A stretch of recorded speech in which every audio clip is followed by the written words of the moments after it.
आज हम safety in confined spaces के बारे में डिस्कस करेंगे। एक वर्किंग कंडीशन को कन्फाइंड स्पेस कहने के लिए कुछ क्राइटेरियाज है। फर्स्ट, द वर्किंग एरिया की openings, that is working area की एंट्री और एग्जिट, ये लिमिटेड होगा। मतलब उस वर्किंग एरिया में एंटर करने के लिए और बाहर आने के लिए आसान नहीं होगा। उस जगहों में नेचुरल वेंटिलेशन की कमी होगी और इस वजह से वर्कर्स ज़्यादा समय तक वहाँ काम नहीं सकते और उन्हें हेल्थ प्रॉब्लम्स भी, उनकी तबीयत भी खराब हो सकती है। इन सब में कोई एक क्राइटेरिया सेटिस्फाई होने वाला जगह को हम कन्फाइंड स्पेस डिफाइन करेंगे। एक वर्क साइट में हम बहुत सारे कन्फाइंड स्पेस में भी वर्क करना पड़ेगा, लेकिन हम इस वजह से हमारा वर्क स्टॉप नहीं कर सकता है। जैसे कि शिप या कोई underground tunnel, mines, vessels, boilers, इन जगहों में काम करने के लिए हमें ज़्यादा सेफ्टी मेजर्स लेनी पड़ेगी, क्योंकि ये कन्फाइंड स्पेस है। वहाँ पे वेल्डिंग का वर्क हो गया, टनल बोरिंग, पेंटिंग वर्क, कुछ भी हो, हमें सेफ्टी मेजर्स लेने पड़ेंगे।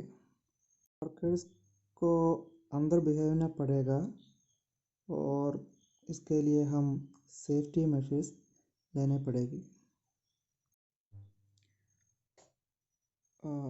यहाँ पे आप कन्फाइंड स्पेस की पिक्चर देख सकते हैं। कन्फाइंड स्पेस एक डीप वेल हो सकता है, माइंस हो सकता है, टनल हो सकता है। तो अब हम देखेंगे कि कन्फाइंड स्पेस में जो हज़ार्ड्स है वो क्या क्या है, हम डिस्कस करेंगे।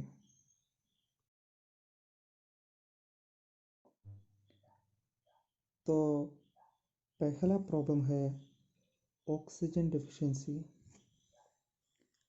यहाँ पे ऑक्सीजन की लभ्यता बहुत कम होता है। ऑक्सीजन डिफिशिएंसी क्या है? हम सब जानते हैं कि वायुमंडल में ऑक्सीजन 21% का है,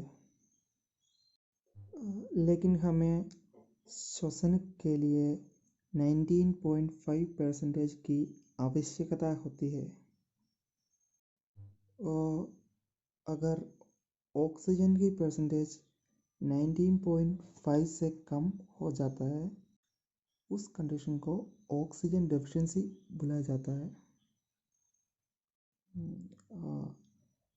और एक कंडीशन है कि जब पेंटिंग का वर्क हो या वेल्डिंग की वर्क हो, तब इन कन्फाइंड स्पेस में विषवातक फैल सकते हैं। और जैसे ऑक्सीजन कम बढ़ जाता है, यह कोई इलेक्ट्रिकल वर्क चलेंगे तो फायर होने का, एक्सीडेंट जाने का पॉसिबिलिटी बढ़ जाता है। और डीप वेल्स में जब काम करते हैं तो कभी कभी पानी भर जाता है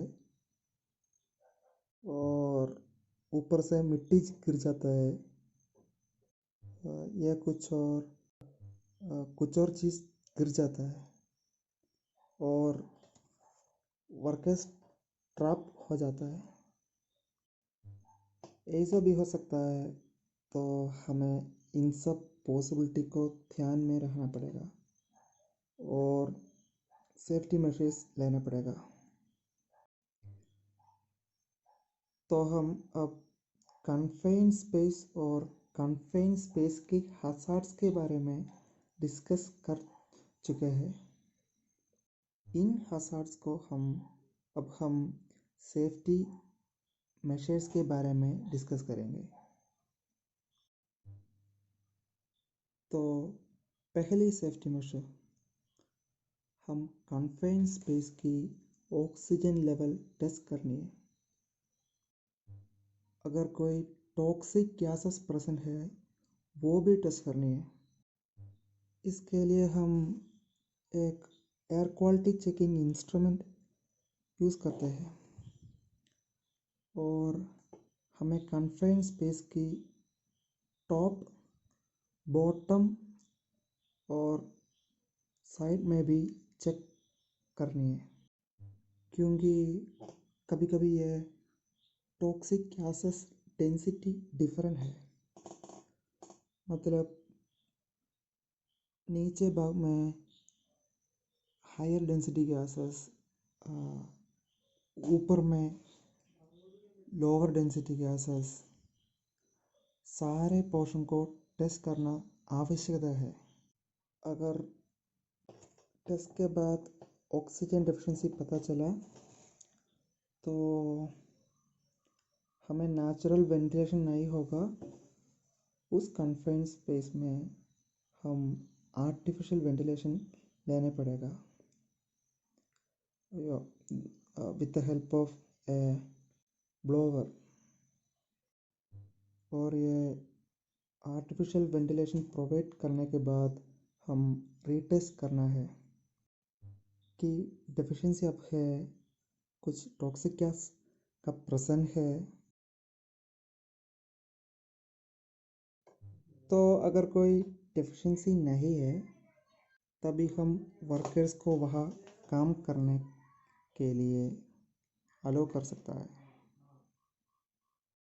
अगर हम आर्टिफिशियल वेंटिलेशन से भी प्रॉब्लम को ठीक नहीं कर सकते तो हमें इन वर्कर्स को रेस्पिरेटरी पीपीईज देना पड़ेगा।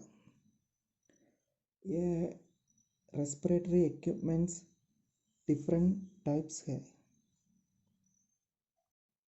Only air cylinder fitted respirator use कर सकता है अगर ऑक्सीजन डिफिशिएंसी प्रेजेंट है। और अगर टॉक्सिक गैस प्रेजेंट है हम कैट्रिज टाइप रेस्पिरेटर यूज़ कर सकते हैं। वो केमिकल्स इनसाइड द कैट्रिज अब्सॉर्ब्स वो विषवातक।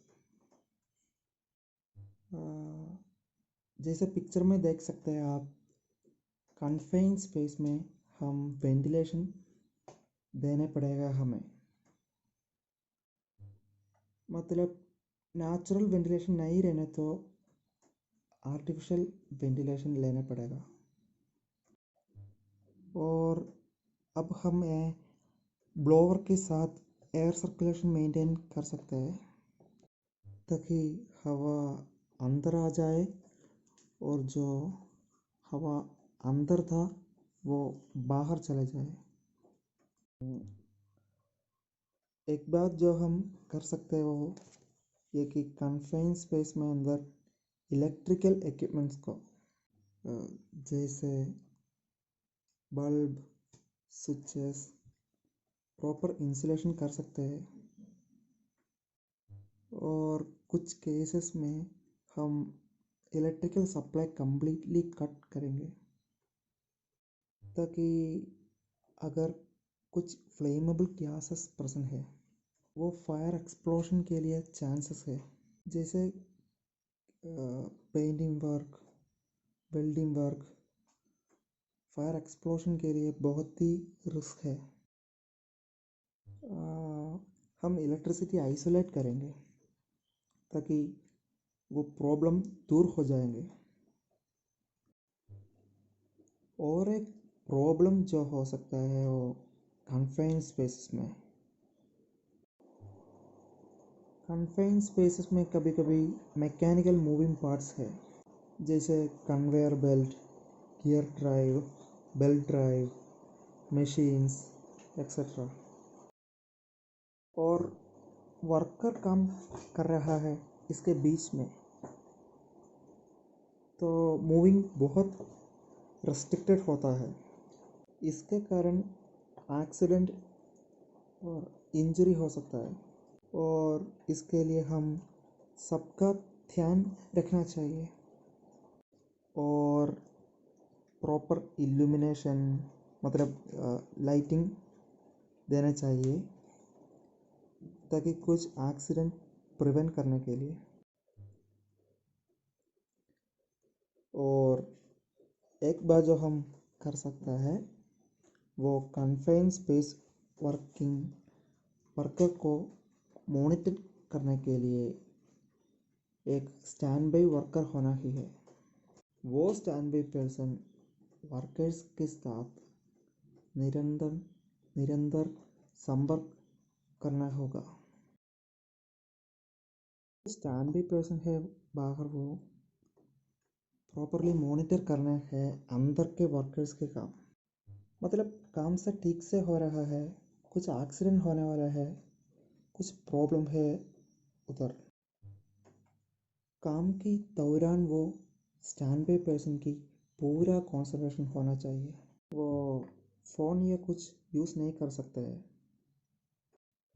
और इस स्टैंड बाई पर्सन को बात का पूरा नॉलेज होना चाहिए कि अगर कुछ हो जाए, कुछ एक्सीडेंट अगर हो जाए तो उन्हें क्या करना है, क्या क्या प्रोसीजर्स करना है, इन सब का पूरा नॉलेज होना चाहिए।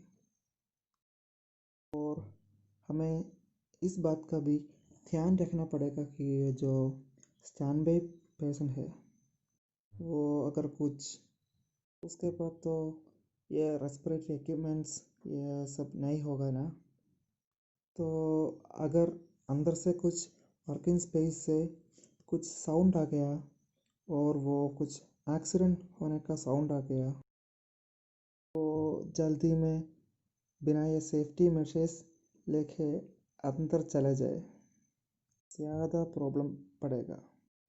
हो सकता है बहुत सारा एक्सीडेंट्स हुआ है, जैसे स्टैंड बाई पर्सन के जान खात रखने हो गए। वो सिर्फ सेफ्टी मेजर्स लेने के बाद ही अंदर जा सकते हैं, और जल्दी में बिना किसी मेजर्स की अंदर नहीं जाने का की, क्योंकि इसे ज़्यादा प्रॉब्लम होगा। ये अब एक्सीडेंट होते वक्त जो हमें करना चाहिए, इन सब बातों का जानकारी देने के लिए हम मॉक ड्रिल्स कंडक्ट कर सकते हैं। मॉक ड्रिल ऑन की वजह से हम एस्केप रूट्स भी डिज़ाइन कर सकते हैं, एस्केप टाइम भी कैलकुलेट कर सकते हैं, जितने टाइम लगेगा बाहर आने के लिए, और लोगों को भी हम ज़्यादा तैयार कर सकते हैं। कन्फाइंड स्पेसेस में ऊपर से सामान या मशीन्स ये सब गिर जाते हैं, ये सब प्रॉब्लम भी होता है।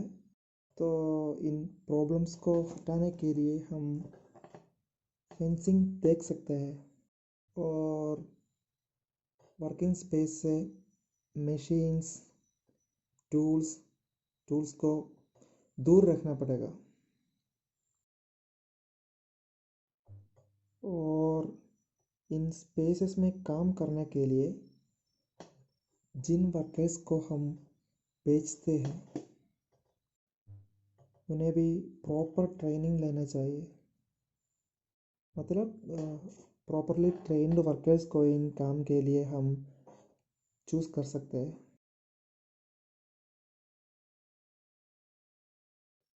हर एक वर्कर का रिस्पॉन्सिबिलिटी है अपना सेफ्टी।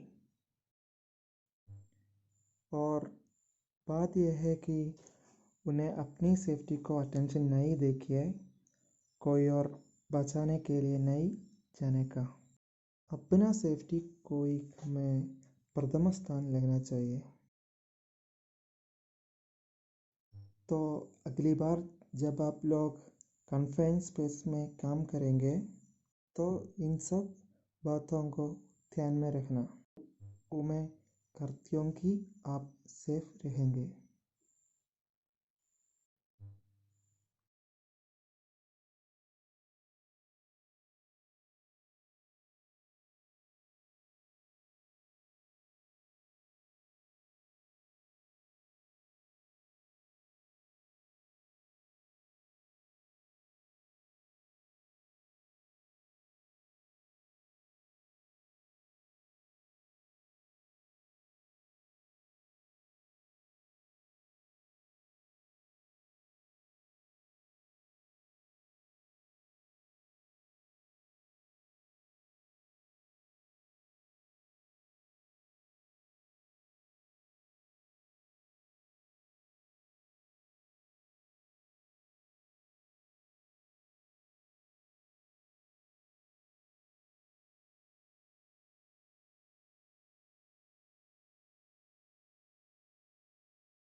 अपना सेफ्टी कोई में प्रथम स्थान लेना चाहिए। तो अगली बार जब आप लोग कन्फाइंड स्पेस में काम करेंगे तो इन सब बातों को ध्यान में रखना। उम्मीद करती हूँ कि आप सेफ रहेंगे।